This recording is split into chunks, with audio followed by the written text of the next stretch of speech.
شروع اللہ کا نام لے کر جو بڑا مہربان نہایت رحم والا ہے۔ حامیم، اس کتاب روشن کی قسم کہ ہم نے اس کو ایک مبارک رات میں نازل فرمایا، ہم تو خبردار کرنے والے ہیں۔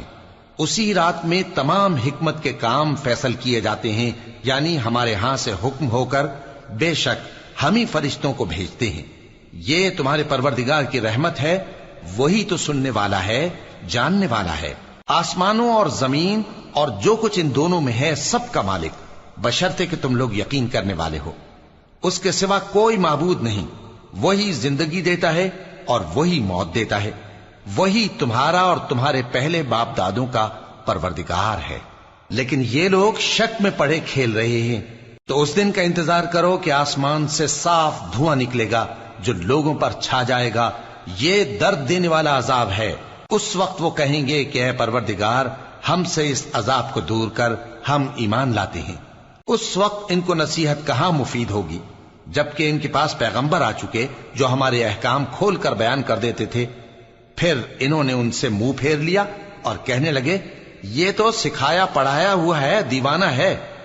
ہم تو تھوڑے دنوں عذاب ٹال دیتے ہیں، مگر تم پھر کفر کرنے لگتے ہو۔ جس دن ہم بڑی سخت گرفت کریں گے تو بے شک انتقام لے کر چھوڑیں گے۔ اور ان سے پہلے ہم نے قوم فرعون کی آزمائش کی، اور ان کے پاس ایک عالی قدر پیغمبر آئے جنہوں نے یہ کہا کہ اللہ کے بندوں یعنی بنی اسرائیل کو میرے حوالے کر دو، میں تمہارا امانت دار پیغمبر ہوں، اور اللہ کے سامنے سرکشی نہ کرو، میں تمہارے پاس کھلی دلیل لے کر آیا ہوں، اور اس بات سے کہ تم مجھے سنگسار کرو، میں اپنے اور تمہارے پروردگار کی پناہ لے چکا ہوں، اور اگر مجھ پر ایمان نہیں لاتے تو مجھ سے الگ ہو جاؤ۔ تب موسیٰ نے اپنے پروردگار سے دعا کی کہ یہ نافرمان لوگ ہیں۔ اللہ نے فرمایا کہ اچھا، میرے بندوں کو راتوں رات لے کر چلے جاؤ، اور فرعونی ضرور تمہارا تعاقب کریں گے، اور سمندر سے کہ ٹھہرا ہوا ہوگا پار ہو جانا، تمہارے بعد وہ پورا لشکر ڈبو دیا جائے گا۔ وہ لوگ بہت سے باغ اور چشمے چھوڑ گئے، اور کھیتیاں اور نفیس مکان اور آرام کی چیزیں جن میں وہ عیش کیا کرتے تھے۔ اسی طرح ہوا، اور ہم نے دوسرے لوگوں کو ان چیزوں کا مالک بنا دیا۔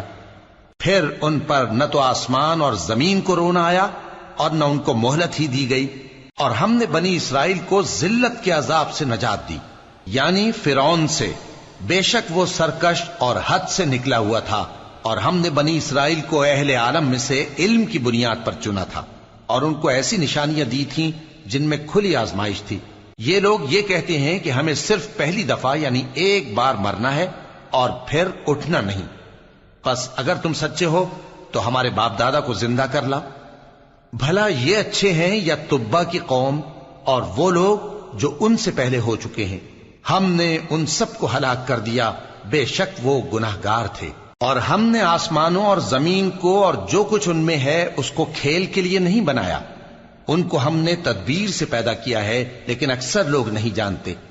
کچھ شک نہیں کہ فیصلے کا دن ان سب کے جی اٹھنے کا وقت ہے، جس دن کوئی دوست کسی دوست کے کچھ کام نہ آئے گا، اور نہ ان کو مدد ملے گی مگر جس پر اللہ مہربانی کرے۔ بے شک وہی غالب ہے، بڑا مہربان ہے۔ بلا شبہ تھوہر کا درخت گناہگاروں کا کھانا ہوگا، جیسے پگھلا ہوا تانبا۔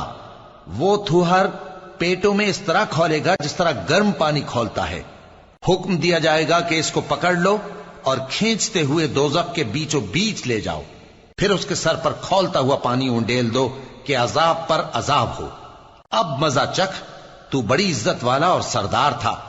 یہ وہی دوزخ ہے جس میں تم لوگ شک کیا کرتے تھے۔ بے شک پرہیزگار لوگ چین کے مقام میں ہوں گے، یعنی باغوں اور چشموں میں باریک اور دبیز ریشم کا لباس پہن کر ایک دوسرے کے سامنے بیٹھے ہوں گے۔ وہاں اس طرح کا حال ہوگا، اور ہم بڑی بڑی آنکھوں والی حوروں کو ان کی بیویاں بنا دیں گے۔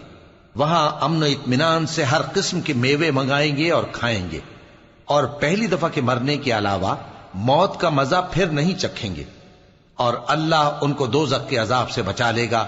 یہ تمہارے پروردگار کا فضل ہے، یہی تو بڑی کامیابی ہے۔ ہم نے اس قرآن کو تمہاری زبان میں آسان کر دیا ہے تاکہ یہ لوگ نصیحت حاصل کریں۔